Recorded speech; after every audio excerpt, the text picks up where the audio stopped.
Hoje vamos falar sobre a doença de Huntington. Aproveite para deixar seu like, isso ajuda muito na divulgação do canal. A doença de Huntington é uma doença hereditária que se inicia com abalos ou espasmos ocasionais e depois evolui para movimentos involuntários mais pronunciados, deterioração mental e morte. A doença de Huntington, DH, também é conhecida como Coreia de Huntington e possui esse nome em homenagem ao autor da primeira publicação científica da síndrome clínica, que foi apresentada em abril de 1872, George Huntington. O termo Coreia vem de origem grega e significa dança, sendo uma designação muito apropriada para as alterações motoras presentes nessa síndrome, semelhantes a alguns passos de dança. Segundo o artigo original, George Huntington descreveu uma série de alterações em que a característica mais marcante e típica é um espasmo clônico afetando os músculos voluntários sem ocorrer perda da sensibilidade ou consciência. A DH afeta 1 a 10 em cada 100 mil pessoas. O número de pessoas afetadas varia dependendo da parte do mundo em que vivem. Afeta igualmente aos dois sexos. O gene da DH é dominante, então os filhos de uma pessoa com essa doença têm 50% de chance de desenvolvê-la. Os sintomas geralmente se desenvolvem sutilmente, tipicamente começando entre 35 a 40 anos, mas às vezes antes da fase adulta. A DH é causada pela degeneração gradual de partes dos gânglios basais. Os gânglios basais são grupos de células nervosas localizadas na base do telencéfalo, na profundidade do cérebro. Eles colaboram na suavização e coordenação dos movimentos. A DH é causada por uma mutação no gene que codifica uma proteína chamada HTT. Essa mutação produz uma forma alterada da proteína HTT que causa a morte das células nervosas em determinadas regiões do cérebro. O mecanismo exato da doença ainda não foi esclarecido. 2 caminhos foram propostos. No primeiro, a proteína não pôde exercer mais de uma função normal. No segundo caso, a proteína mutada pode ser tóxica para as células nervosas. Não existe um tratamento neuroprotetor capaz de impedir ou diminuir a progressão dos sintomas para essa doença.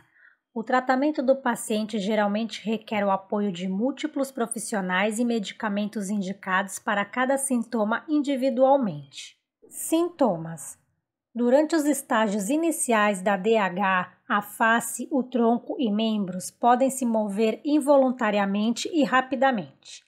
A princípio, as pessoas podem misturar esses movimentos anormais involuntários com movimentos intencionais de forma que os movimentos anormais são poucos perceptíveis.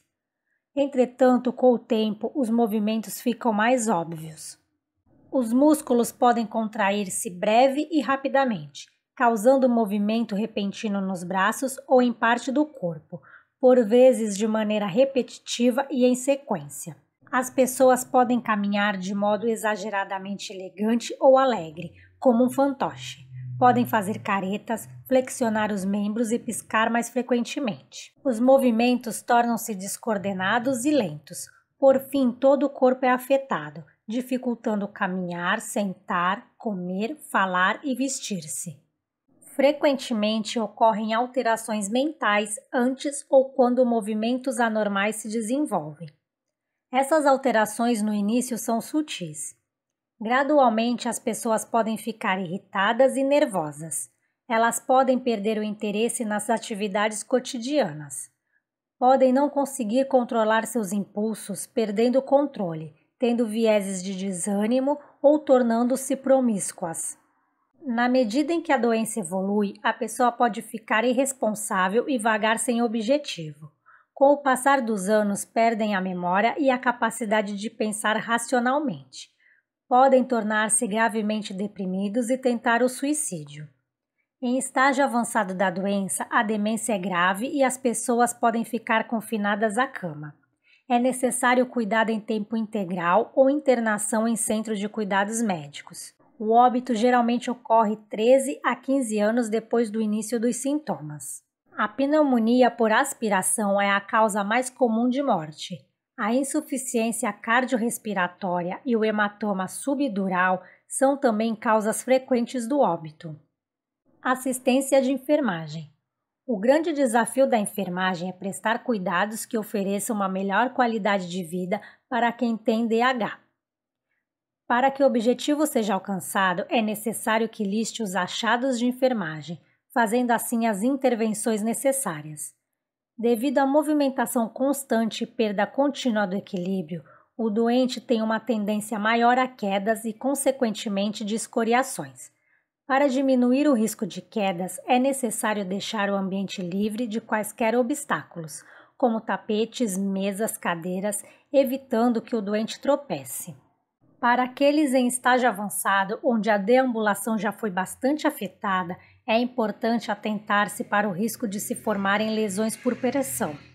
Deve-se fazer uso de lençóis e roupas de cama macias, acolchoar laterais e cabeceira do leito, manter a pele limpa e livre de umidade, se possível fazer banho de aspersão, usar sempre emolientes, hidratantes e loções de limpeza. É indicado também a restrição tóraco-peitoral quando o doente faz uso de cadeira.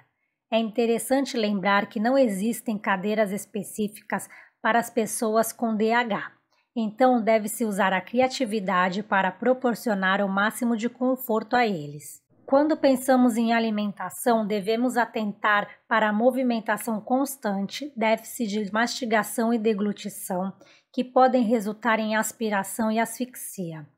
No estágio inicial da DH, há um comprometimento pequeno da coordenação motora, devendo-se então assistir parcialmente à dieta e estimular o paciente a se alimentar sem pressa. Com o declínio do sistema motor, será necessário assistir à dieta de forma integral, observando a possibilidade de se instalar uma sonda para alimentação. É importante lembrar que a dieta deve ser cada vez mais nutritiva, calórica e pastosa para suprir o contínuo emagrecimento, que é um sinal significativo do avanço da doença, e não deixar que o paciente entre num quadro de desnutrição. O declínio das funções cognitivas e comportamentais devem ser trabalhado através de apoio psicológico. Tal apoio consiste não apenas em contar com ajuda profissional especializada, mas em respeitar o paciente como um indivíduo com direitos iguais aos de todos, mas com necessidades especiais. Existem alternativas como o contato visual, o toque, a leitura, conversar com o paciente mesmo que ele não seja capaz de responder. É importante o auxílio de terapias alternativas que resgatem a identidade do paciente, como a musicoterapia, por exemplo. O paciente, apesar do declínio cognitivo e de não ser capaz de fazer contato às vezes, está consciente e com as capacidades visual e auditiva preservadas, sendo importante mostrar para ele que mesmo doente, inapto a tomar decisões e isento de responsabilidades, ele é parte de uma família que o apoia, o respeita e que o ama muito. Gostou de saber mais sobre essa doença? Quer mais vídeos assim? Deixe sua sugestão nos comentários. Veja outros vídeos no nosso canal. Deixe seu like e se inscreva.